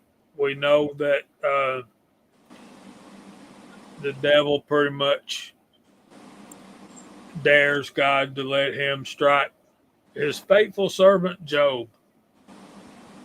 All of Job's 12 children die.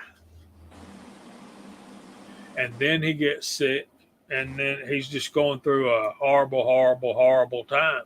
He loses everything he has, and as well as his children.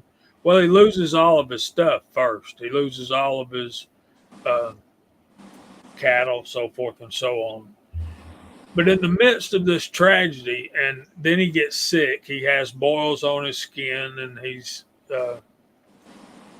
sitting in ashes. He's in mourning, and in the midst of all of this tragedy and calamity that strikes Job, when you get down to Job chapter 19, starting in verse 25, we see this absolutely beautiful revelation. And I think I need to preface this again with saying that most Bible commentators will tell you that Job was the very first book of the Bible that was written.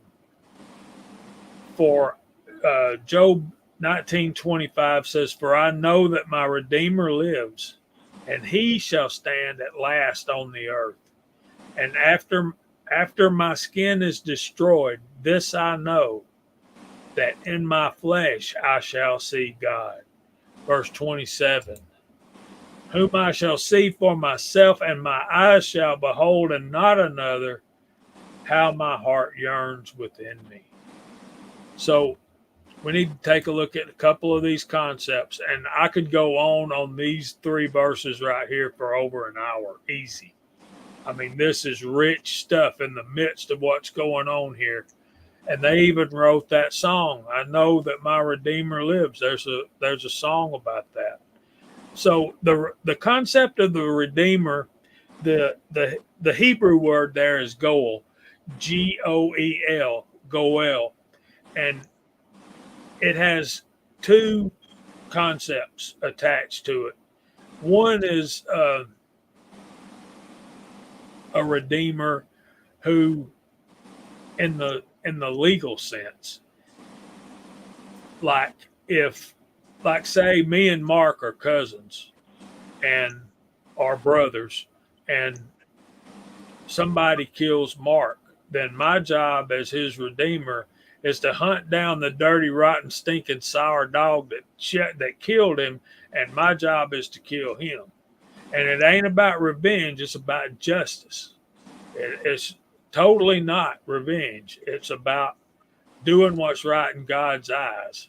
And the other concept is a civil thing. So me and Mark are brothers, and our parents pass away, and Mark has borrowed some money, or he's sold a piece of land that actually belongs to the family. My job as his redeemer is to go buy that piece of land back and restore it not only to him but to our family. It's about preserving the birthright of the children of God. So you got two concepts there, and what we have here obviously is the second, the redeemer. And if you look in and study in there, the redeemer obviously is God himself, and I'll give you a couple of scriptures there if I can find them.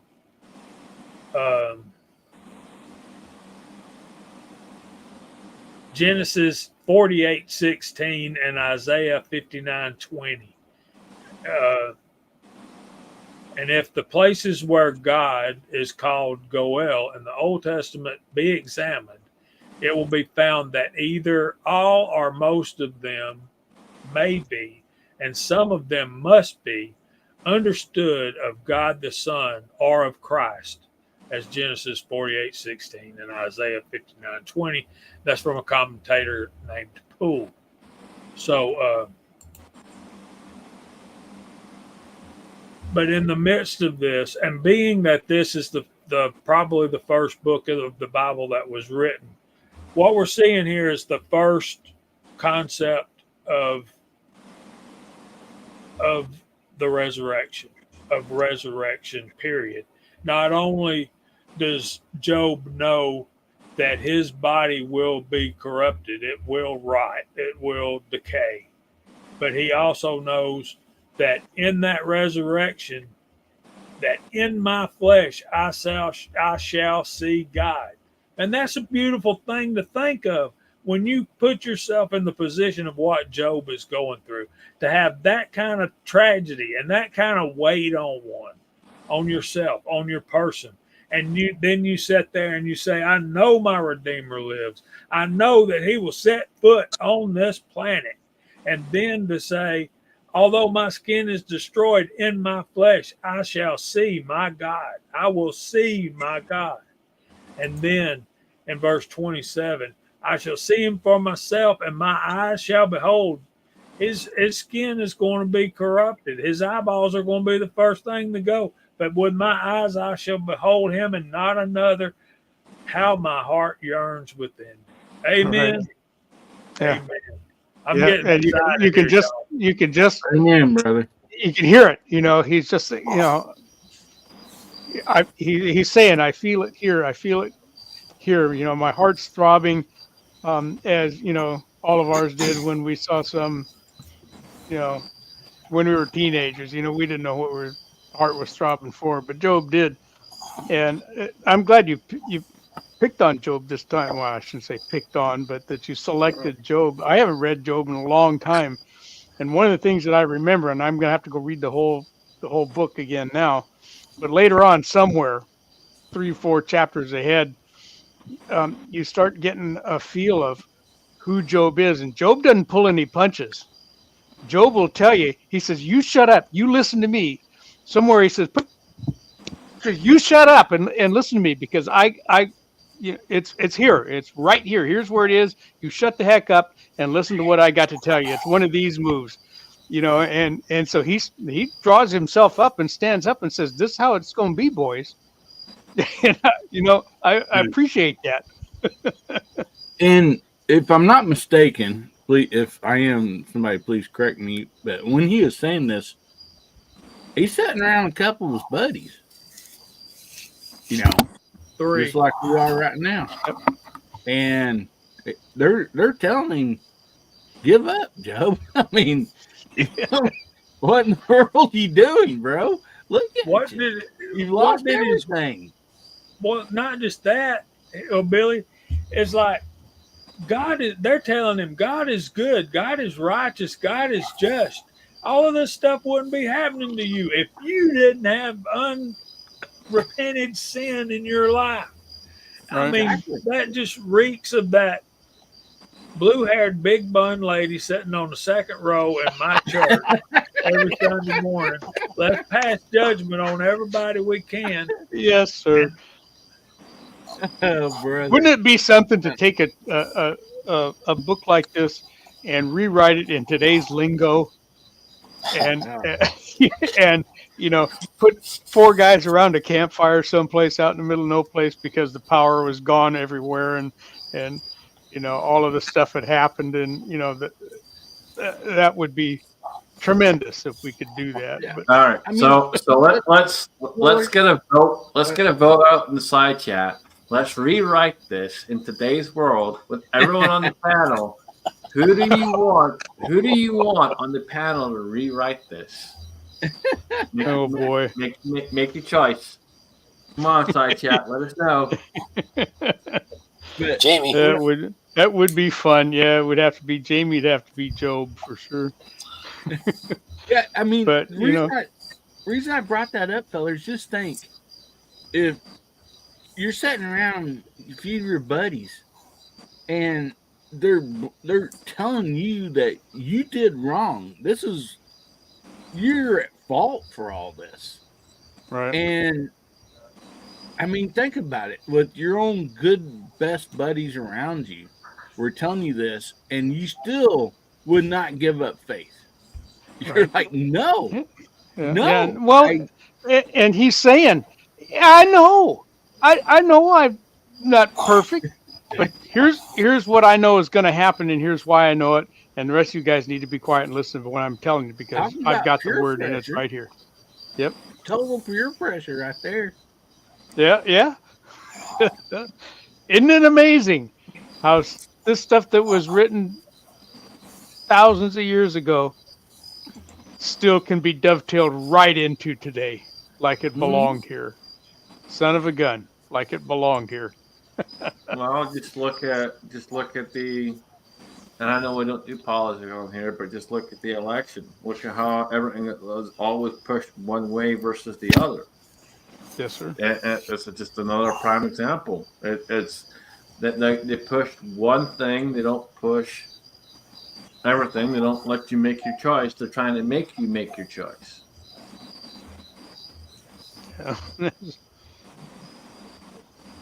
Good stuff. There's a reason that this book has endured, and it's because it's been applicable to everybody through all of the eons.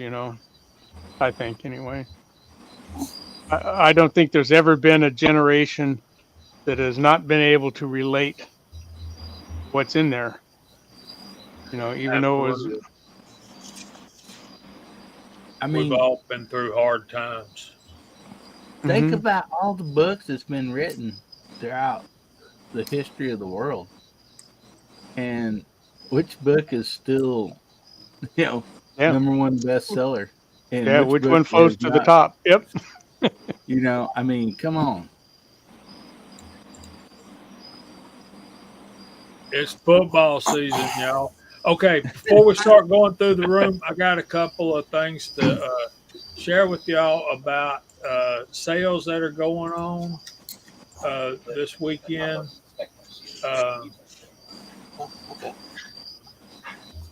Okay. We got from Glove Station, they've got 40% off. What's the fire starter, people? Hillbilly? Blackbeard. Blackbeard yep. has 15% off Our this buddy week. Kai. Good stuff right there too. And let's see. There's a lot of good sales going on. I wish. I saw a good one from Powder Valley's got something going on. Okay, Pro Ears and Benchmaster USA 20% off, and they make shooting rests, pistol trays. They sell Pro Ear hearing protection, that kind of stuff, and of course Graf and Sons. Inline Fabrication's got one going too, I believe. I think theirs is 10 or 15% off. I think it's 10. Yep. And YouTube, we're not selling anything. We're just letting people know about sales that are going on. So don't freaking strike us for saying we're selling something. We ain't selling nothing.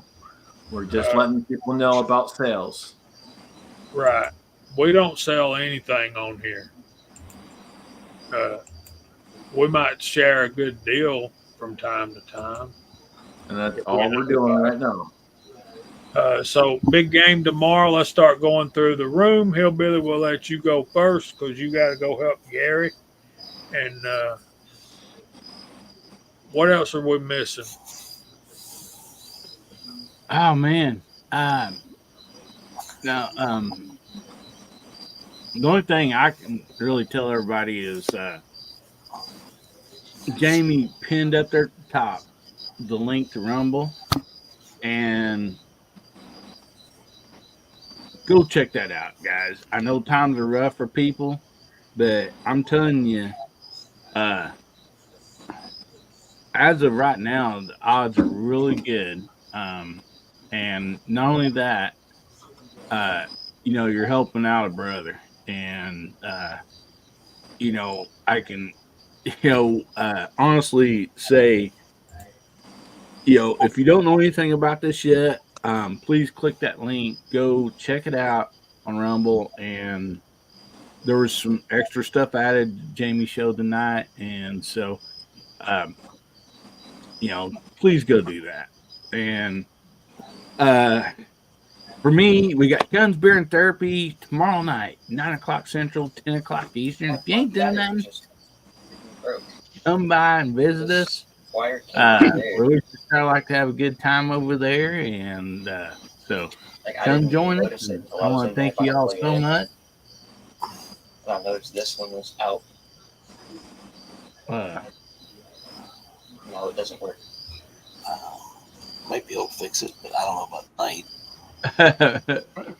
We got Mark coming in. Mark. Yeah, I muted him. Anyway, so anyway, Gary's up next. I'll pin his link out there if anybody wants to go watch Gary Foul Territory. Thanks a lot, everybody, for everything. Appreciate y'all. What about you, Mark? I don't have too much to plug, but been a great evening. Thanks for having me. Been a long week. Looking forward to some rest. I had some good rest last night. And going to bed down tonight pretty soon. Get out and do some airsoft with the sun tomorrow. So looking forward to meeting up with everybody tomorrow on Hillbilly's channel. So hope everybody's having a good one. Happy Labor Day. Good night. Thanks for being here, brother. Mr. Walter, what you got coming up? Well, again, first of all, thanks for the invitation to be here and participate. You guys all know that I really enjoy these Friday evenings spent with all of these folks up here, and you guys out there. I guess you're over there on the side chat. I've said it before, but I'll say it again. Keep saying it. I consider you my friends and family over there, and it's a wonderful thing to be able to come in and share all of this information and the concepts and topics that we all between us enjoy so much. It's a big deal for me. As far as what's coming up, we got mostly what I'm doing is over on Rumble with the casting and reloading and shooting. I'm just kind of butting my head up against the wall trying to come up with stuff to do on YouTube that are things that I enjoy doing, because YouTube doesn't want to let me do the things that I enjoy doing. So I'm not too sure where I'm going to go on YouTube. I'm just kind of in a quandary there. I may put up a video here. I was thinking about it this week. Maybe I'll put something out there and say, hey, you guys tell me, what do you think I ought to do here on YouTube? Because most of what I'm doing is over there on the Rumble channel. But other than that, I'm working on this wad cutter series. I've got 15 wad cutter molds now that we're going to do. That series is going to run for a long time. I got a whole bunch of stuff to do there, and I'm working on getting all the casting and loading and shooting and done for that, so I can have it all on the books and ready to put out. I think I can do some of that on YouTube, but anyway, that's coming up. We're going to talk about wad cutters, type 1, type 2, type 3. When did they show up? Why are they there? What calibers are there available, and all that kind of good stuff. It'll be a fun one, and you guys that are out there that are shooters will have plenty of opportunity to chime in. But anyway, that's where we are here. Tomorrow night again is Saturday night's kind of my social out night, and there is something happening there. And I won't say, and neither will CW. But anyway, I'll keep my mouth shut. Don't blow mine. Yeah. Okay. So anyway, Saturday nights are getting tough for me, and I apologize. I'd like to be there more often with Guns, Beer, and Therapy, because it's a great show. It really is. It's one of the funnest ones to be there. But lately I've been out of the house at that time. So Well, everybody Anyway. needs a day night, Walter. yeah, well, I mean, I have most other nights, but the other end of this doesn't. So anyway, that's what it is. So let's go upstairs to this guy. What do you got coming up there, Mr. 6-shooter Texan? Well, first, thanks for inviting me again. I got a couple of videos popping up this weekend. So, On Rumble and YouTube. yep, on both of them. Always post to both of them. So, in case YouTube doesn't like one of them, so far I've been lucky and I've never gotten hit. So, I'm sure my time is limited there. But got a lot of reloading I need to get done. So, other than that, that's about it. So, hope everybody has a good weekend. Thanks for being here, brother. Mr. Gene, what you got working on?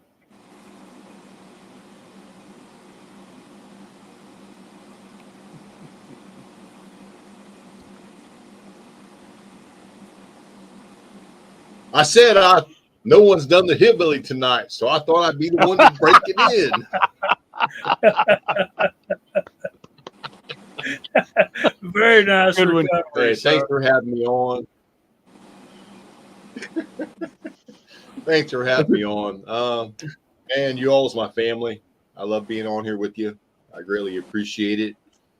I just want everybody to have a good, blessed, long weekend.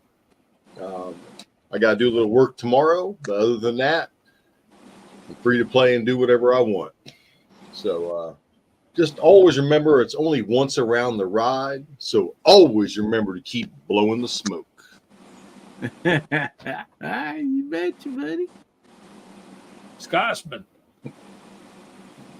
All right. Well, I will start with thank you to everyone up in the side chat. Guys, we do this for you, and we appreciate you. It wouldn't be anything without you guys showing up. So thank you. Seriously, we appreciate you more than you know.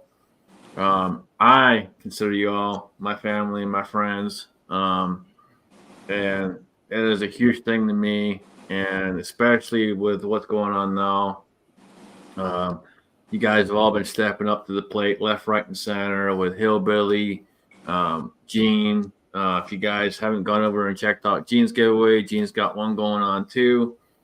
Go check that out as well. And then Jamie as well. It's beyond appreciated, guys. I cannot tell you how much it means to me. I cannot tell you how much it's doing. Seriously, you're helping me take care of all the bills and take care of things around here. And to say it's appreciated is a major, major understatement. I don't know what the future holds at this point, but it looks better with all of you out there. That's all I can really say. So I'm beyond appreciative and thankful, and blessed to be here, blessed to be a part of this fantastic country, this nation, blessed to call myself an American. And thank you all. God bless America. And we will see you all Sunday night because my strike is over. Thanks, Scotsman. We appreciate you, brother. CW, what you got working on? I have a couple of videos coming out with some challenges. I've been doing other things, so I haven't been posting the challenge videos. But I got a 100-yard challenge video from Brian 87 Fox. I think I do 2 videos for that because I couldn't score it. So there's 2 videos in one day for that one, and then there's another. I think it's Captain America challenge. And I got another short coming up with another caliber midweek. And let's see. I think that's about all coming for next week, unless something comes up that I stick another video up for. Really like to thank everybody for all the comments and likes on those shorts, especially. Some of those are just blown up to multi-thousands of views in a very short order. So it's pretty cool to see. I really, really appreciate all that. And I want to thank the side chat as always. You guys are awesome. Tonight, we had an idea of what we want to talk about, but boy, you guys just blew us away with comments coming in, and especially Josie. He had a lot of really good ones, and that was really awesome. Awesome to see, and I love the content. The contributions are much appreciated. We were bringing Hillbilly to tears over there. I want to thank everybody on the panel. It's always great to see you guys. Yes, you are family. Absolutely. Love to see all of you. Wish we saw more Scotsman, but I know he's got to fidget around over there, so he leaves us with his badge of honor there on. So with that, I'll turn it over to Jamie because we're a little over. We got to give room for Gizzard Gary. So I'm working on the Discovery Optics review video. There'll be a little bit of range footage, very little bit, and we'll show you some groups and stuff like that. Other than that, we just